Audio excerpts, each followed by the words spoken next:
He creado una plantilla profesional que te muestra cómo cambian tus estados financieros en tiempo real, donde tenemos el balance de situación, cash flow y un dashboard completamente interactivo. Todo listo en un solo clic, donde por ejemplo si yo me sitúo en el ejercicio 2029, automáticamente tengo un reporting en tiempo real de forma sencilla. Puedes descargarte la plantilla en el enlace de la descripción de este vídeo. Y a continuación vamos a ver cómo funciona esta plantilla.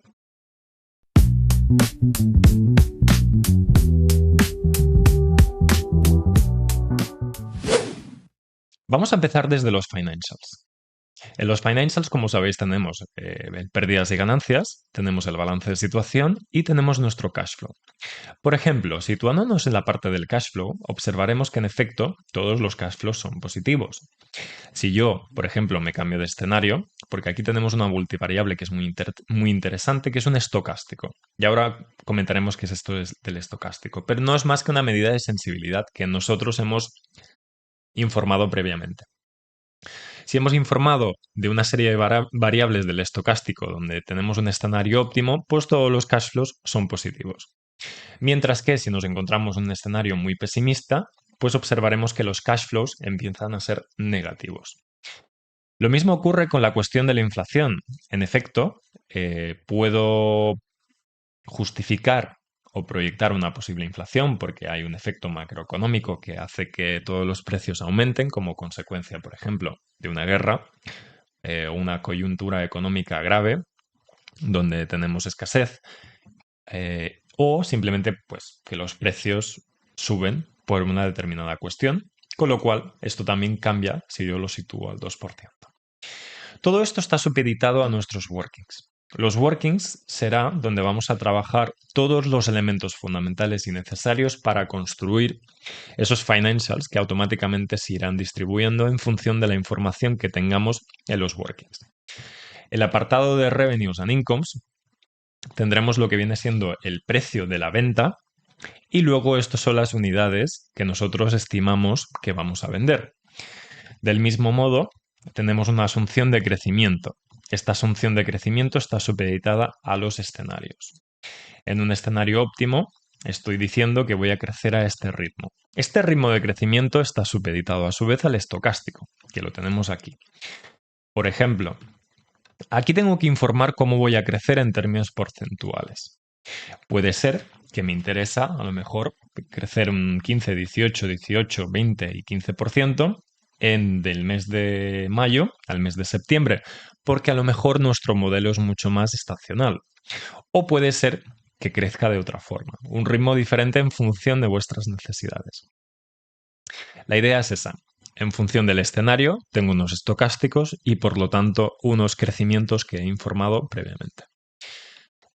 Aquí tenemos básicamente los ingresos, que es la multiplicación del precio de venta por la demanda estimada. Y luego, la parte de abajo, tengo los COGS, que básicamente es el coste de las ventas. Existen varias variables que están supeditadas también a estocásticos. Por ejemplo, esta está supeditada a las unidades que vayamos a vender. Por ejemplo, como estoy vendiendo 2.940 unidades, entonces es un 0,60 céntimos precio unitario. ¿Por qué? Si estoy en 2.940, si me sitúo en el estocástico, estoy entre 5.000 y 1.000. Por lo tanto, estoy en el 0,6. Si, por ejemplo, aquí estoy en el 0,52, es porque he vendido 5.249. 0,52 es porque estoy entre 5.000 y 10.000 y así sucesivamente. Lo mismo ocurre con estas variables de aquí. Ya lo hemos visto antes. El coste de transporte está en 0,35 porque estoy vendiendo 3.429 unidades. Vamos a comprobarlo. 3.429, pues estoy prácticamente por aquí. 0,35, pues por aquí. Entre 5.000 y 1.000 estoy en 0,35. Correcto. Muy bien. Vamos a avanzar con el ejercicio. Luego en el apartado C tenemos el coste de personal, que está supeditado, por supuesto, a la plantilla de nuestro personal, donde yo básicamente puedo seleccionar el número de trabajadores, por ejemplo, de la parte de operaciones. Le puedo poner que son 2 y esto automáticamente hace que crezca. Del mismo modo, le puedo decir que esto crezca al 10%, por lo tanto, el coste a su vez está creciendo automáticamente. Esto lo podéis jugar un poco en función de vuestras necesidades. Cuestiones también relevantes, tenemos el coste operativo, que viene siendo los alquileres, el mantenimiento, servicios profesionales, etcétera, etcétera, etcétera. Esto a su vez está supeditado también al coste de la inflación. Como habéis observado, nos hemos situado en el 2%, pero puedo ponerlo al 3%, por lo tanto, esto automáticamente también me cambia al 3%. No es que se cambie al 3% cada mes, sino que se cambia durante el mes de enero, que es normalmente cuando se aplica la inflación. Cuestiones muy relevantes también a tener en cuenta son los días de rotación de mi working capital, es decir, del fondo de maniobra, donde tenemos los inventarios que rotan un poco en función de si rotan más, implica que, o sea, si los inventarios permanecen en el almacén mucho tiempo, implica que el cash va a ser mucho más lento. Lo mismo ocurre con la parte de los clientes, de los accounts receivables. Si esto, por ejemplo, está en 42, ahora mismo nos estamos situando en nuestro cash flow, observamos que todos nuestros cash flows son positivos. Pero imaginaros un escenario donde tenemos demora con respecto a nuestros pagos y se transforman en días medios de 300. Un caso excepcional, pero para que podáis ver qué es lo que ocurre. Le pongo los 300 aquí y por lo tanto, si esto yo lo arrastro, observo en efecto que mis financials están demostrándome que estoy teniendo problemas de liquidez porque tengo caja negativa. Lo puedo ver tanto mensualmente como anualmente. Aquí lo tengo de forma mensual, con lo cual es una mala señal, pero eso lo tenemos que interpretar en función de nuestras necesidades. Lo vamos a dejar en 10 días y dejemos que el cash sea positivo. Lo mismo ocurre con nuestras deudas. La parte de las deudas es también muy importante porque estará supeditada a la financiación y por lo tanto al cash que vayamos a recibir.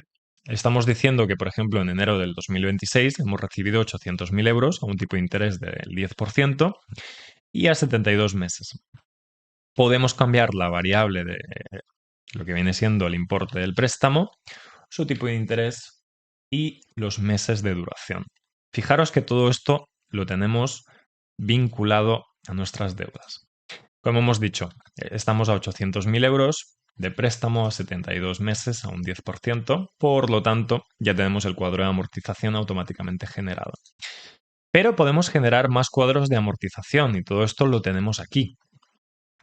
Por lo tanto, si en Workings yo me sitúo y pongo 500.000, en efecto, estoy observando que, por ejemplo, esto lo voy a poner a 60 meses, al 10%, automáticamente también, si me voy a las deudas, ya tengo la deuda aquí de los 500.000. Esto me parece súper interesante. Y a su vez esto también se irá reflejando, por ejemplo, en nuestro cash flow, podemos ver que hemos obtenido 800.000 euros en el año 2026 y 500.000 euros en febrero del 2026. Esto me parece súper potente. Acto seguido también tenemos la parte de CapEx and Depreciations, es decir, todo lo que nos gastamos en activos no corrientes, como viene siendo, por ejemplo, mobiliario, temas de tecnología de ordenadores u otros inmovilizados que creamos oportuno con el efecto de llevar a cabo nuestro negocio. Normalmente, dependiendo del negocio, pero en términos generales, se suele invertir mucho al inicio, como por ejemplo en maquinaria, porque al imaginaros que somos una empresa más productora de cafés o lo que fuere, por lo tanto tengo que invertir en maquinaria. Entonces aquí, si yo me sitúo aquí y por ejemplo le digo, bueno, imaginaros que nos vamos a invertir en tecnología. Entonces voy a decir que invierto un poco lo mismo. En vez de 100, sí, vamos a decir que estos son 100 y estos son 100 a su vez. Fijaros que si yo me voy a la parte de los assets, automáticamente todo se me está trasladando también a la parte de los assets.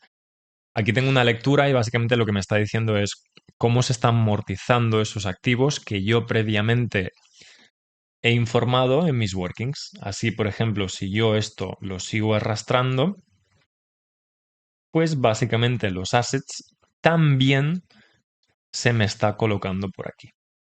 Con lo cual me parece súper útil la parte de los assets. Obviamente que esto está linkeado a los financials. Muy bien, ¿qué nos quedaría? Aquí tenemos pues la parte de los intangibles, que ya lo tenemos por aquí.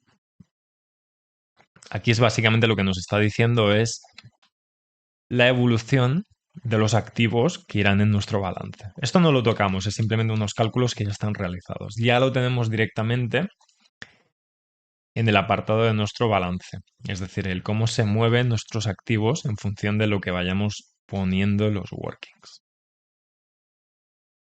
Luego tenemos el resultado. El resultado ya está realizado automáticamente. Lo único que nosotros tenemos que hacer aquí es un mero cálculo. Simplemente decir si el 100% de los resultados se van a reservas o se van a dividendos. Todo esto lo podemos cambiar. Como tenemos resultados negativos, no podemos hacer la distribución. Por ejemplo, aquí, en el 2027 aún tenemos resultados negativos, pero a partir del 2028 empezamos a arrastrar algunos resultados positivos. En el 29, pues exactamente lo mismo, por lo tanto puedo decir, oye, si esto se va a reservas al 100%, ¿por qué no lo dejo en 50% y el otro 50% se van dividendos? Veamos qué pasa en enero del 2030 cuando hemos procedido a realizar esta distribución. Si yo me voy a los financials y me voy a la parte del cash flow, me daré cuenta de que tengo una distribución negativa porque dice dividendos barra equity variation, ¿no? Que son básicamente la variación del patrimonio. Está en menos 2.237.234,27. Si yo me sitúo de nuevo en los workings, observo que en efecto tengo el mismo resultado, con lo cual automáticamente se me ha trasladado y ha afectado a mi caja. Me parece también súper potente hacer esto. Y luego tengo la parte del capital, es decir, si necesito financiación propia, en este caso capital, incrementos, siempre puedo hacer incrementos de capital si lo considero oportuno. Pues por ejemplo aquí hago un incremento de capital de 50, por lo tanto pasa de 3.000 a 53.000 y eso a su vez me lo lleva a mi balance. En efecto, de 3.000 hemos pasado a 53.000. Con lo cual todos los datos están automáticos y sincronizados per se. ¿Qué es lo último que nos quedaría por realizar? Dado que ya lo hemos realizado, lo que viene siendo la parte de los workings, porque ya hemos informado un poco de la estructura de nuestros datos, ya tendría realizado nuestro dashboard. Tenemos dos apartados. Esto si queréis lo podéis jugar como queráis. Tenemos el apartado de los financials, pero un poquito más simplificados, donde por ejemplo aquí tengo el 2029 y aquí tengo el 2030. Automáticamente todos los datos se cambian. Tengo el pérdidas y ganancias del 2029, que lo tengo mensualizado, y tengo también el pérdidas y ganancias y el balance de situación y el cash flow del 2029, pero a su vez tengo un resumen de lo que ha pasado anualmente del 2030 para hacer mis variaciones si lo considero oportuno. Por lo tanto, en este momento, si yo me sitúo en el 2026 y aquí me estoy situando en el 2027, puedo observar que ya estaba en pérdidas y en el 2026, en el 2027 pues he tenido pérdidas incluso más sustanciales. No obstante, en el 2027 tenía esas pérdidas y a partir del 2028 empiezan a aflorar los primeros beneficios. ¿Qué es lo más interesante de todo esto? Esto lo podéis colocar por aquí si queréis. Es sobre todo el apartado de las ratios financieras, que me parece súper, súper útil. Dado que si esto me sitúo por aquí y automáticamente digo, cámbiame al 2028. Pues bien, en el 2028 tengo la evolución del EBITDA versus el cash flow final, donde básicamente sí, el cash flow lo tengo negativo y el EBITDA empieza a ser positivo por aquí. Puedo ver sus razones. Tengo que los resultados automáticamente también se cambian por aquí. Las ventas me dice que es de 1.535.000. Así, por ejemplo, si esto yo lo cambio al 2029, pasa a 11 millones y todo automáticamente también se está cambiando. Me cambia la ratio de solvencia, me está diciendo que los activos, es decir, el colateral, son 4 veces superiores a los pasivos, me dice la ratio de endeudamiento, me lo da todo en un solo clic. Con lo cual me parece súper interesante, porque además, si lo cambio también al 2030, me dice el waterfall de mi balance de pérdidas y ganancias, diciéndome que el total de las revenues son 35 millones y que me queda un resultado final de 15.000 euros, de 15.000 millones.